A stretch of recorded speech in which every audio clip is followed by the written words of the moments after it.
آره اون یه ذره تپه جالبه. اوی اون یه ذره تپه جالبه. بچه الان برید نکن این سطح صافه داشت. حرکت تو رو زد. بیا اینجا لحظه تو رو قرآن این سطح صافه داشت. بیا اینجا رو ببین عشق کن. برگرد. قشنگ با درخت قرین است. معلوم نیست چه گویی خوردن دلغکا.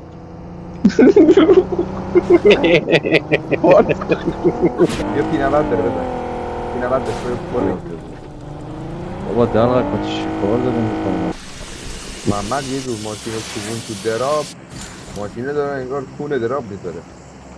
اون ماشینه کلا حشری بود. اون ور چسبید به درخته، این ور چسبید به درابه.